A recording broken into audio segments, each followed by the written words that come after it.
Hello, everyone. Thanks for joining us again for one of our Thursday sessions. We are grateful that you are here with us.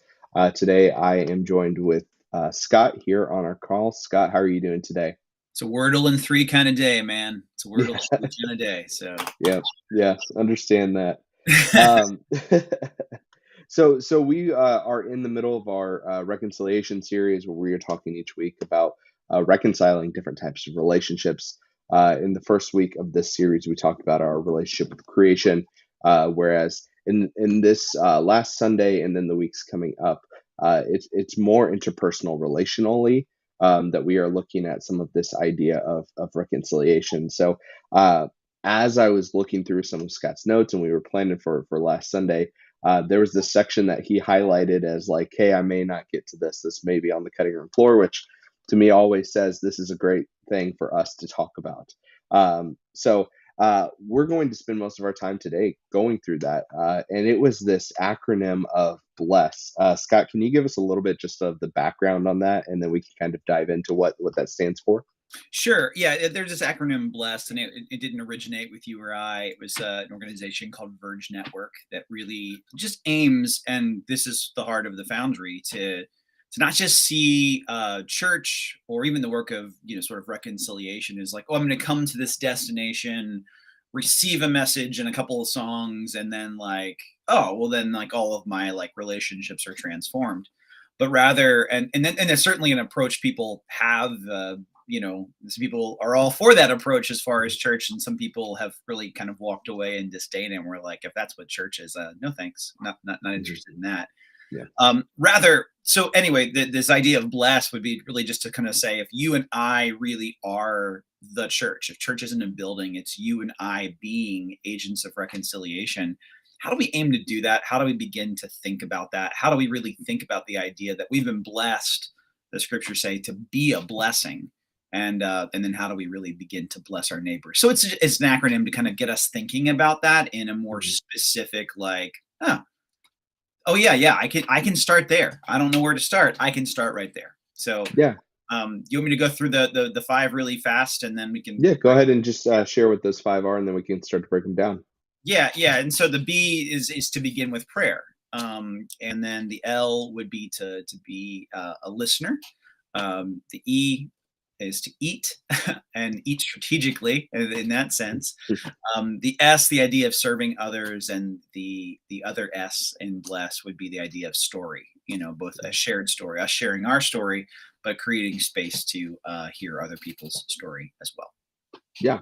So let's start with that first one, the B, the begin with prayer. And when we talk about reconciliation, I can't think of one of the things that is more challenging, but also more helpful as a first step is, to begin to pray for those who maybe we need to reconcile with, to begin to pray for those that we maybe see as our enemy, regardless of what that may be in. Maybe that is in terms of our sports enemies, or maybe that's our political enemies, or everywhere in between. But this idea of beginning with prayer, I think, is just a great foundation to begin setting the stage for reconciliation to happen. How do you see this one kind of playing out? What does it look like for you? So I can think of two tangible examples. I think one is just in our pace of hurry, and if we're Mhm. doers by nature, the centering nature of prayer is sort of a open my eyes, help me to be really present in this moment. Like, you love those encounters where someone talks about like where we've all been blessed by it, where someone shows us a particular attention on a day where we just really needed it. Mhm. The random encouragement text, the random, hey, follow up on a particular thing. But like, to be that really requires a level of intentionality. And so I think prayer helps us kind of center that. So I think that's one thing it does for me, is it just kind of helps me kind of pick up what I need to pick up and put away what I need to put away, and helps me there. I will say this, I was deeply, deeply betrayed by somebody years ago. And what I really could have found in myself and did see in myself some was the way that bitterness and resentment was starting to ripple into other relationships, right? Like, Mhm. I have a a wound, right? It's a wound. I mean, it's a real grief. It wasn't like I was being dramatic or, I shouldn't have been so upset about something. But prayer in that sense was also, a way for me to, as I was praying for that person who had become an enemy in the sense that the deep betrayal of my heart was a way for me to sort of like deal with the poison, Mhm. to deal with the infection. And it really didn't, it didn't lead to a reconciliation of relationship. Unfortunately, that was not a possible thing. But what I saw it begin to do was change my posture towards the people around me. Mhm. So I didn't. It wasn't a generality. It didn't become like this. Well, all people like this are going to wound me deeply. All Mhm. the, it became this way for me to even carry my grief in a way that, like, our pain is part of our platform. But to be careful not to be toxic in that pain. So I even like prayer, I think, in that regard is helpful for us. And, because I think I mean, you get this in ministry, Austin, like Mhm. you ask someone how they're doing, and we are in a position where projection happens often. Yeah. Like someone brings their pain into a relationship with us, and that's sort of in part what we want to be for people, like kind of a safe place to land there. But if we want to be a blessing to people, I think beginning with prayer helps us to do both of those things. Hey, pay attention, be centered. I'm not just the series of tasks or emails I need to do today. I exist in this coffee shop to be a blessing. Mhm. I exist to not just take up space in my city, but to be a blessing to my city. But let me also deal with the wounds of my heart, the difficult people I'm dealing with, the neighbor who I need to have a hard conversation with, but I need to get that conversation going in a way um, that maybe can be a little smoother if I'm not Mhm. like just reacting in anger. Those are some of the ways I've seen it. Yeah. No, I think that those are some good things because I think, like you were talking about being just doers, and uh I think even for those of us who aren't necessarily even doers, like there's also probably a lot of us that maybe we're not doers, but we just don't stop to think about what we're feeling and how we're processing our emotions, and Mhm. so just entering into a time of prayer is really a space where we can begin to express that, whether that's because we want to busy ourselves or because we want to numb ourselves. Instead, slowing down and saying, okay, well, where am I really at with this? How can I approach this in a better way? Uh, Help me to see this person or this group of people through your eyes, God, because like as we read throughout the scriptures, like God loves these people just as much as He loves us, and wants their well-being just as much as He wants the well-being of us. And so creating that space, I think, really uh, allows us one to feel those things, but also, as you were saying too, just begin to reframe our own heart and begin to just move past some of the bitterness, past some of the frustration, into a point where then we can really move forward. That without that, a lot of times we'll just be holding that resentment maybe towards that person, or as you were saying, even projecting it onto other people. It really begins to just seep out of us if we Yeah, aren't yeah, careful with that. absolutely, absolutely. Yeah. So the next letter there is to listen. How do you see this one playing out for you?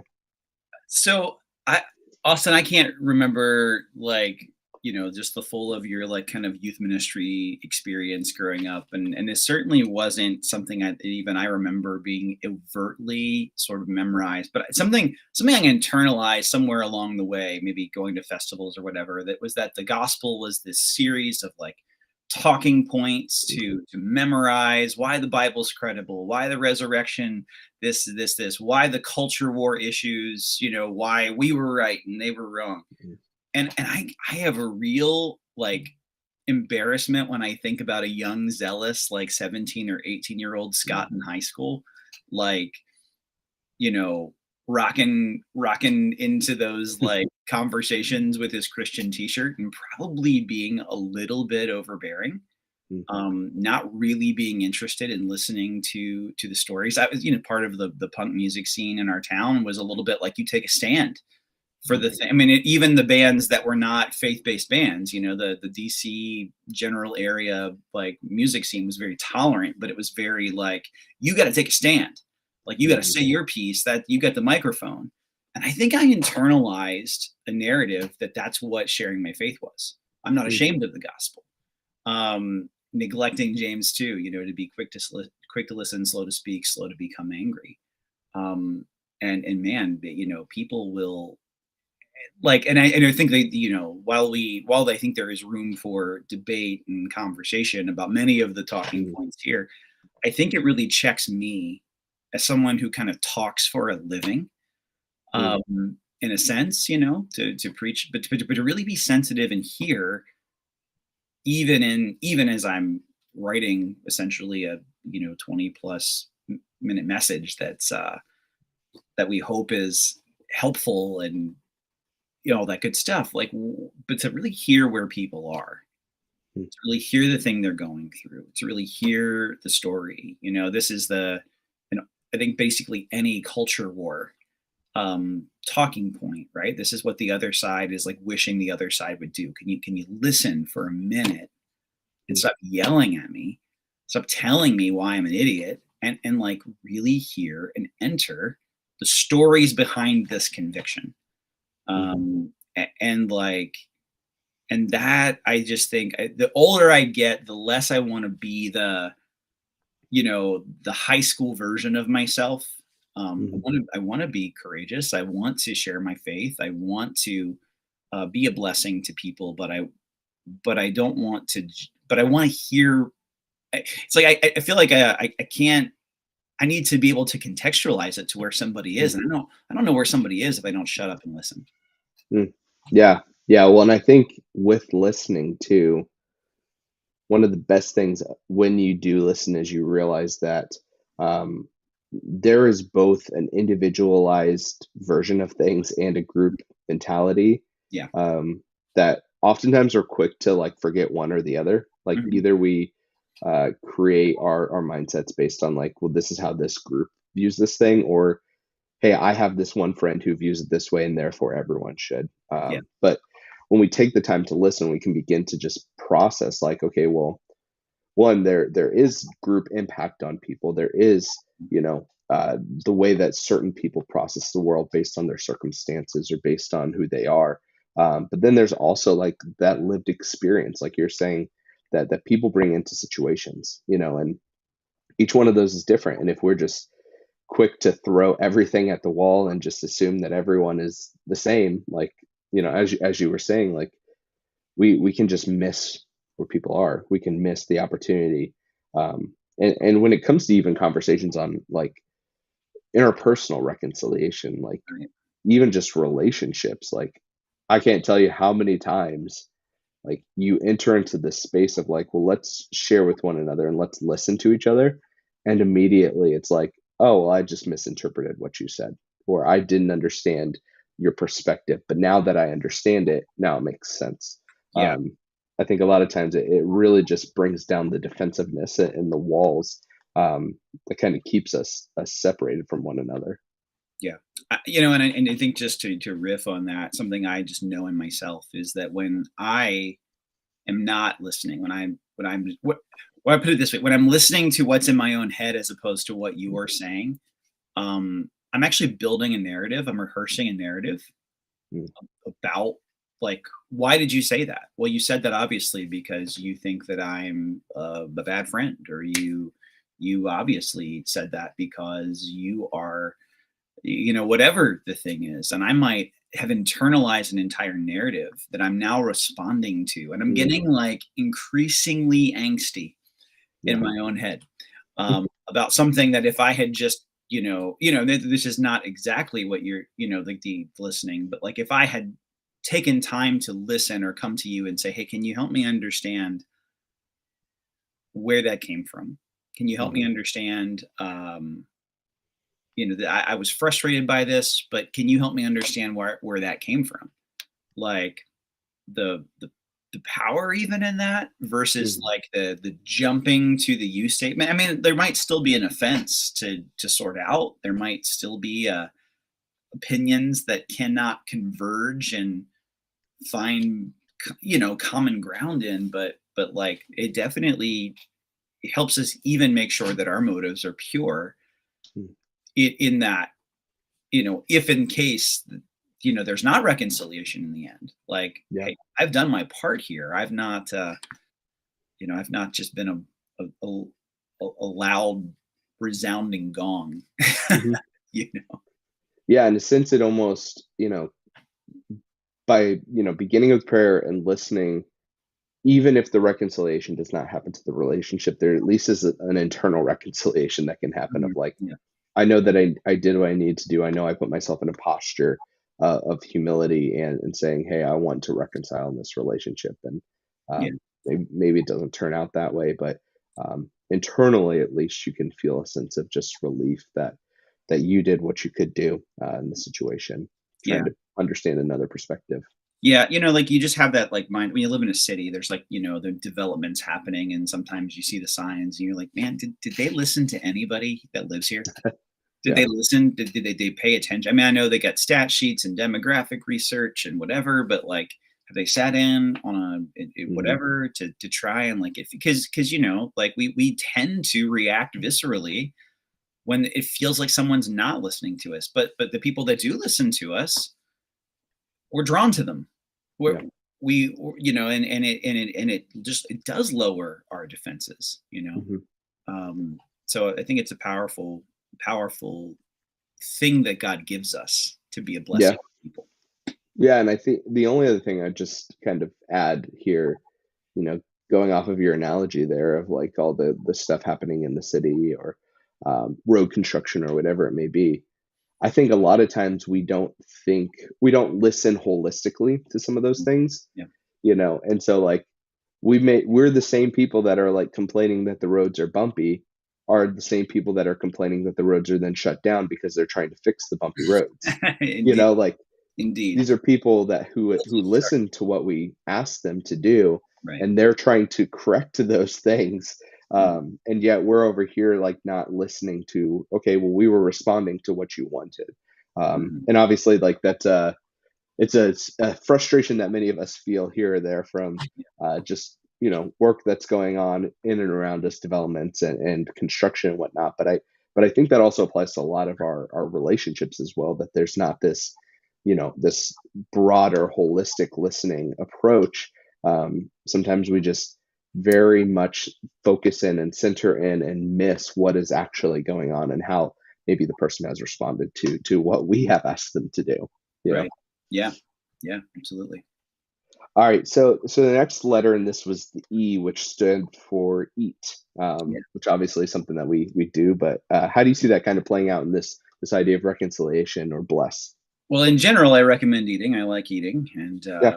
but I think here it's really looking at like if you think about how Jesus's ministry went, we tend to maybe gloss over these things if we just read in one section at a time or preach one section at a time. But if you read something in the Gospels like Luke, you just see how many times Jesus is eating a meal Mm. and the power of a shared meal, which is something I think we all understand, like the lowering of defenses, the finding the common at the table, acknowledging, like there's no shortage of statistical research about families that eating dinner together and the power of that, when that can happen. And I think it's really just applying intention to this. Like you're going to eat X number of meals in a given week, Mhm. and where and how might opening those things up. You're going to do it. So is your neighbor. So is your coworker. So how do we open that up? And, Mhm. and be intentional about it. So when my in Indiana, it's like for my wife, it was like I'm going to go to the teachers lounge. Some people eat in their room or like to go to the car, get a break or go outside. For my wife it was important to have strong relationships, and that was something that she did for a season. And then there was another season where it was like, okay, well, now I'm home and I'm not Mhm. working for a time as our oldest was born, so it wasn't the break room, so it shifted into Here's other people that are home during the day and have some daytime availability. And I think for all of it, it's really just, I think, being intentional with hospitality. I mean, I think of all of the people, and I don't know if, I'm sure you've heard this too, Austin, when people talk about the positive learnings from the past 2 years. They're Mm, one of the common reflections in my neighborhood was like, man, I didn't realize how much I liked my neighbors until we were mhm, like bubbled up, fire pitting in the front yard, and or front sidewalk, yeah. and I don't want to go back to a world where I don't know these people. Mhm, And I think so. It's trying to be, I think, strategic within the season you find yourself of going, hey, how do I open up my story? mm, And here is this thing that we've all got to do. Um, mhm, like coming to a church service may be very off-putting or intimidating, but I'm gonna grill a burger mhm. and we could share that burger. Or hey, I like to smoke pork, and hey, I can, hey, we're gonna sit on this back deck and fire up the solo stove, and we're just going to talk about where life is. I think it's seeing the power in those kinds of things. Yeah, I think too, like, as you kind of alluded to, one of the things I like most about the idea of this eating in terms of blessing and reconciliation, uh, similar to kind of what we even mentioned last week, is it's like it's already built into our schedule. It's already something that we're doing. Like beginning with prayer, listening, some of these other ones, they require like an additional action, or maybe a reframing, if you will, or a, an add-on to something that we're already doing. But when it comes to eating, it's like, well, we're already doing this. We might as well figure out a strategy for how to do that. Hmm. Um, and maybe that begins with, inviting people to certain meals. Maybe that begins with saying, hey, meals are my when I'm at work, this is the 30 minutes that I can just decompress. But then after work, I'm going to grab a coffee with someone and make sure that we have that together. So there's really like an additiveness to what we're already doing, where there's an intentionality, and we can begin to even prioritize like, hey, well, I need to balance some of this out. So like, let me spend some time, eating with this person or this person. And I can build a relationship with someone that maybe I don't see eye to eye with through a meal over time, and begin to even just plan that out in our calendars, to do it consistently. Yeah, it's Yeah. really hard to. I mean, it's so easy, right, in the social media world to just like increase antagonism. But when you're sitting in a space, sharing a coffee, taking a walk, right, like like that level of intention, I think, just tends to doesn't always take out the tension of whatever might be a difference, but man, it certainly changes our posture. We don't I don't I think in that point, we're consuming food, we don't see people as a thing to be consumed as much, right? Like we Yeah. it's more about that sharing of life. Paul says like I say, shared not just the gospel but our lives as well. Mm-hmm. And like that for me, I think is something it's more likely to come out of me in a meal when I'm like turning it off for a minute, like it Hmm. just, hey, let's talk about our day. Let's talk about the things that whatever. Um, Yeah. yeah, power in it. Yeah. All right. So the fourth one mentioned here is this idea of serve. Mhm. Um, how do you see this one playing out? I see two things. One, I think I think really important for us, particularly in a moment where there's things that we care about or there's things uniquely that we're sort of wrestling, like there's so many issues of justice, then you just go, man, I it's overwhelming and almost paralyzing to think I can be part of all of them, right? I just, in terms of you, we talked about that with you and Katie did Mhm, with creation care. And it's like, man, serving gives me, if I go to a place and I find a particular way to serve, whether it's an organization or whatever, I think I do create space to have my narrative be transformed. I think there's mhm, power in that. I think it's part of listening. But I think here, the power of being a blessing is just that, like, hey, I'm instead of waiting to be asked, I'm proactively seeking opportunities to be a blessing to people. I think that's the real mhm, essence of the S here. Like, so instead of waiting, hey, if I know someone's having surgery, I could say, hey, let me know if you need something versus like, I know my neighbor's favorite snack or drink or whatever. Hey, okay, if I bring you a coffee, I just, and if that's too weird, like I'm going to send a card, drop something through a mail slot with a Mhm. gift card to a place they like. And just even if it's just like, hey, just give you one less thing to think about because you didn't, you weren't ready to say, I'm praying for you Yeah. even though you prayed for them. I think that piece, the extraordinary generosity and hospitality and open handedness of the early church, Mhm. is something you see in the book of Acts. And I think there, the general populace sort of waits to be asked, guilted, you know, play the Sarah McLachlan song with the sad puppies in the commercial, and will be moved. And I and that there's power in that for sure. I mean, Mhm. there's that reference is what 10, 15 years old, and I'm Yeah. still talking about it. Obviously, was evocative to me, but there's also something too. There's moments where we feel helpless or powerless to come in instead of what do I have? What do I Mhm. have to maybe offer? Hey, a friend of ours is in the hospital. We feel really helpless to be able to do anything. Well, we're certainly praying, but maybe there's a tangible way we know this week we can offset some of their tension. Mhm. Oh, and okay, not this week. Well, they're going to be home, and then that's going to be clunky too. And a lot of the people that were paying attention last week weren't going to be paying attention that week. Mhm. So how do we do that? We don't get this right all the time, and but I think that's kind of some of the ways I'm trying to think about that myself. Like, Mhm. um, just and because you and I and all of us, we have limited resource, we have limited money, we have limited time, even our capacity for empathy is somewhat like just we are human, we have limitations Yeah. with Jesus. And like, so trying to direct and stoke my affections and empathy there too, I think is something that serving others helps me do. Yeah.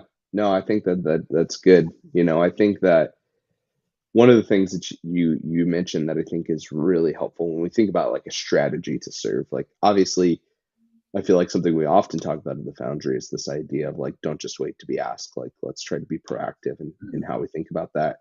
Um, but also, as you mentioned, like maybe this week is bad and maybe next week is bad. But let's try to think through like when is the time that other people are going to stop thinking about this thing. Mhm. Like one example of this is I remember I had a professor in college that used to often talk about what they would do when someone in their congregation would have like a death in their family is they would mark it on their calendar so that way at the 1 year anniversary they would Mhm. always send a card because 1 year later a lot of people have forgotten, they've moved on, they've done whatever. Mhm. um, Unless they're posting about it on Facebook or something, a Right. lot of people Right. just don't know.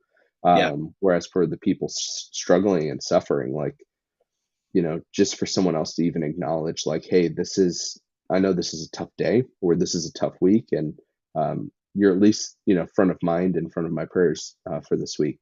I think is a really powerful way just to serve people, and to think through that strategically of like, okay, well, Scott just went through this thing, or we have this friend that just got out of the hospital. Like, Mhm. when is the care and the compassion just going to dry up, and how can I be there to Yeah. continue to be a life source when that happens? I think that's it's beneficial for the person, but I think it's also beneficial for ourselves as Yeah. well when we talk about reconciliation within ourselves. Even my mother-in-law often says that, or often challenges both my wife and I, that like when you know we're in our heads too much or we're thinking too emotionally about a situation, like she's like, well, what you need to do is go serve someone, because oftentimes that then helps us break out of our mindset of like only thinking through our little bubble, and Right. instead get into Yeah. someone else's shoes. Yeah.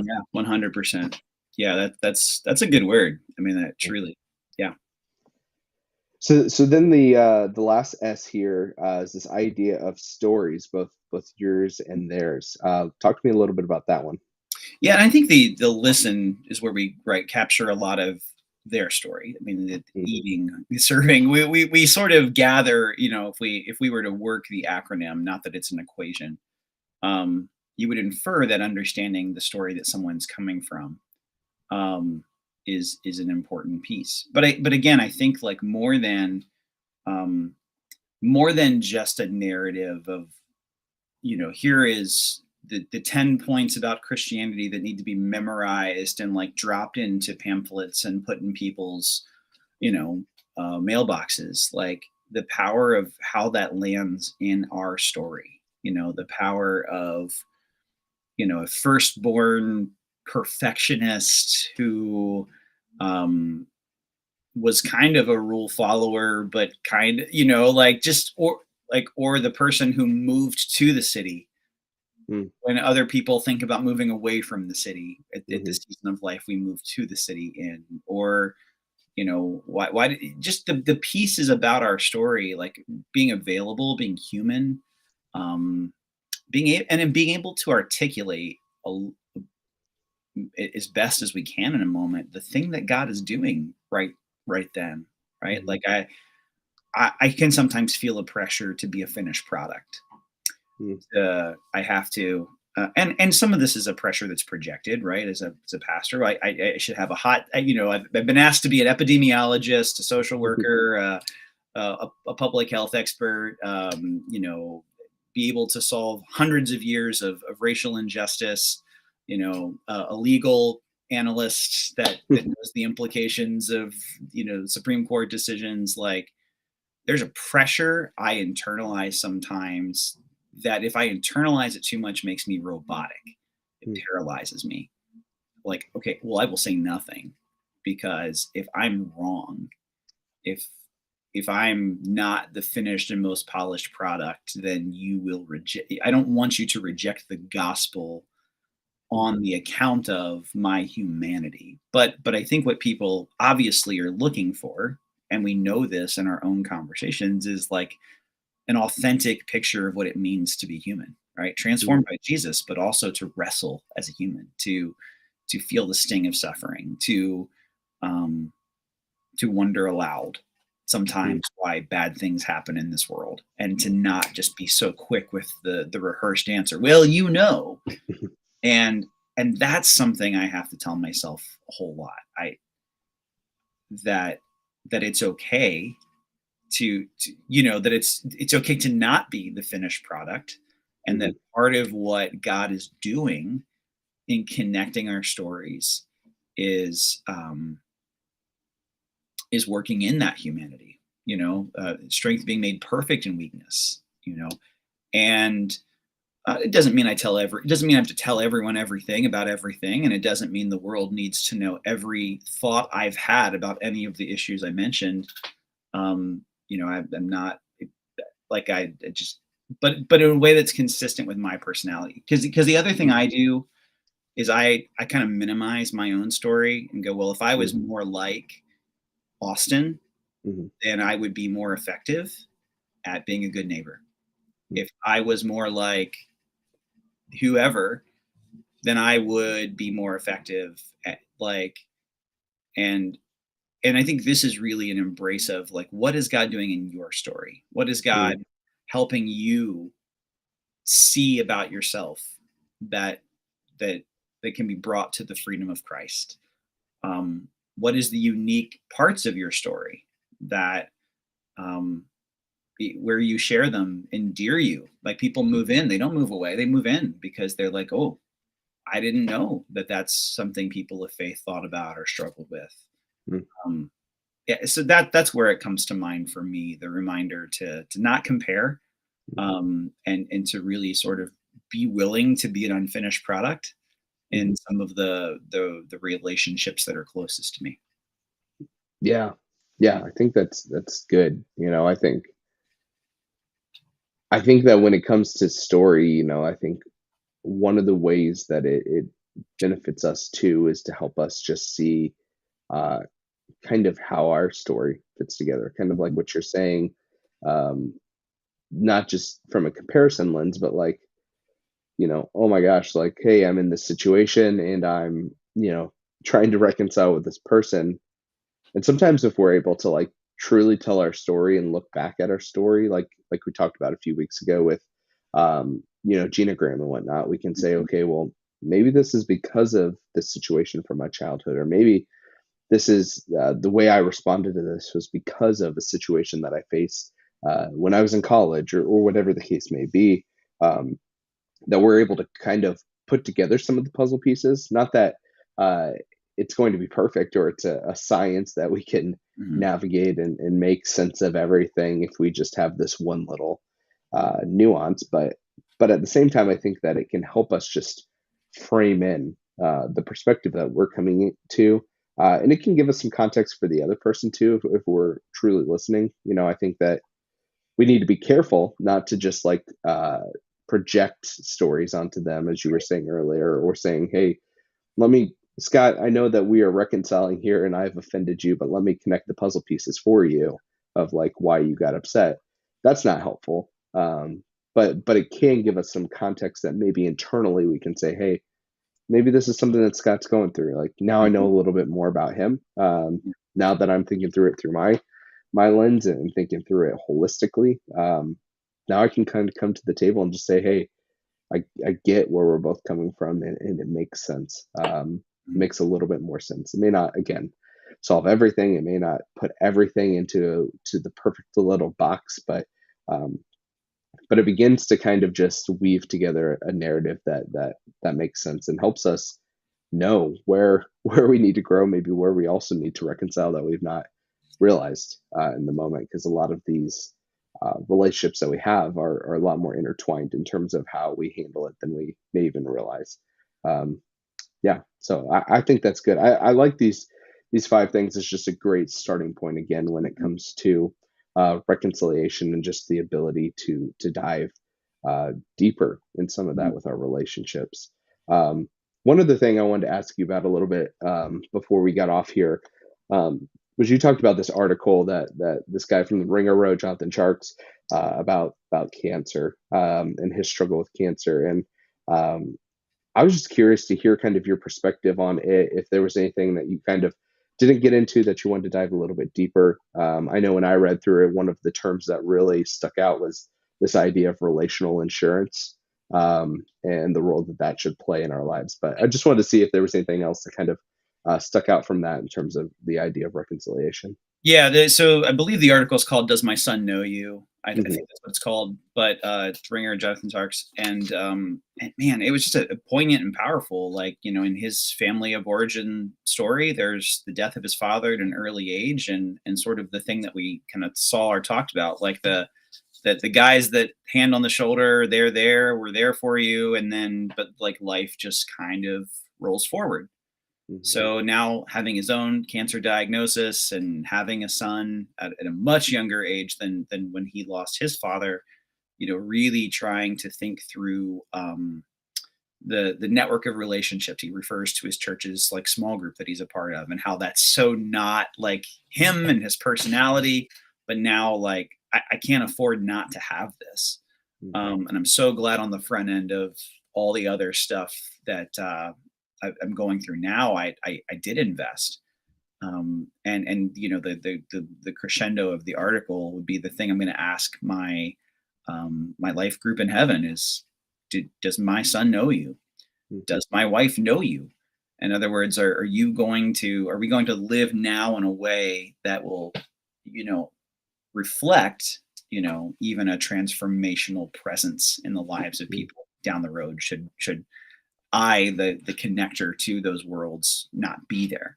Hmm. It's a powerful, powerful article. So I think the thing that stood out to me, I'm really excited to hear what you kind of think about the relational insurance, but just that idea of so much of, again, the even the idea of being a blessing, we like we put in so much, yeah, like we just wonder all the time, like, are we making a difference? Is anything good coming out of this? The going to something like a small group, or it's like, I have so many other things I need to do, and this person derails the conversation all the time, and Hmm. like, and then like something happens and life gets real, and like, whoa, man, I'm so grateful for the people that rally around me.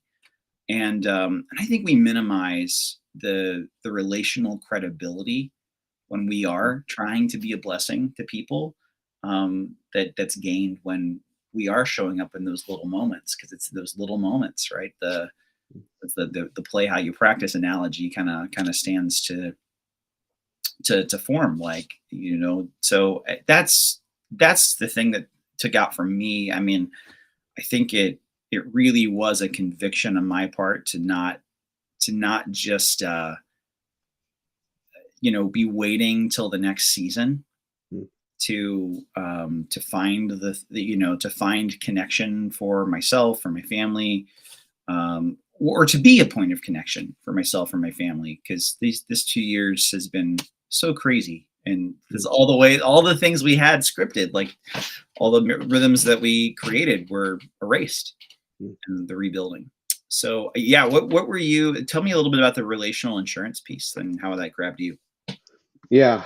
I mean, I think from just to recap in his article, he kind of writes about how, um, as he's going through cancer treatment, as he's um, kind of working through all of that, and not really having a ton of hope medically for survival. And there's all this talk about life insurance, and there's all this talk about medical insurance, but what he really uh, what he really deemed as valuable was this idea of relational insurance. And Mm. he said, I didn't need my dad's money, but I could have used some of his friends, in light of referring back to his dad and those relationships that he had. And I think that definitely struck a chord with me, of just, we can oftentimes be so busy, and so focused on our own little bubbles and busyness, and our own worries, and those are a lot of times are very legitimate. That someone can be going through a tragedy right next to us, and we miss it. We're focused on what we're doing, and I think that, as you're saying, trying to show up in those little moments, trying to find ways to just say, hey, I see you. Trying to understand timing behind, like, when is that Mhm. most helpful and most advantageous to other people, as well as for ourselves. Um, but then even just trying to strike this balance between, like, you know, I could sit here and I could say, hey, I'm doing this and that, and I'm trying to, you know, keep my family afloat. Mhm. I don't have time to meet these needs of this other person, but um, really, what are we doing at that point? At that point, we're just trying to accomplish things, and probably not bad things, but we're Right. putting kind of relationships on the back burners, um, where years from now we may be like, man, Mhm. that's the thing that I missed out on. I was so focused on getting my degree, I was so focused on, you know making sure that our family spent X amount of time together, that I didn't cultivate any other adults to speak into my kids' lives. Or Mhm. I was so busy chasing our kids to practices that I didn't create space to actually engage with them in relationship, or Yeah. whatever the case may be. It's just trying to find this balance, Yeah. which none of us ever will, to be fair. But I think trying is part of it, and showing that, like, hey, we're here for one another Yeah. when we need it. Um, I don't know. It really definitely was an article that, like, I'd encourage people to go and check out, and to read, and to be challenged by, because oftentimes those who uh, are on their last leg of life, whether that's because of age or just health, just have a good perspective that Mhm. many of the rest of us who are just trying to, like, get by 9 to 5 and keep going, and get through the 7 days a week, Yeah. uh, we forget. We forget Yeah. so Totally. often. Totally. So, all right. Well, that's where we're going to end it today. We're grateful that you guys joined us. We're going to keep talking about reconciliation throughout this series on Sunday mornings. We're going to be talking about it here on Thursdays. In the upcoming weeks, we're going to be talking through the idea of reconciliation when it comes to the Enneagram. We're going to be talking about it through the lens of diversity. We're going to be talking about it from the church perspective, the capital C church, and some other ways kind of in the upcoming weeks. And we would love for you to join us for those weeks on Thursdays, or as well on Sunday mornings. And as always, you can find it on our feeds on Facebook and YouTube and Twitch, but you can also find it after the fact on one of our podcast feeds on Spotify, or through whatever your favorite podcast provider is. So With that, we will see you all next week. See ya.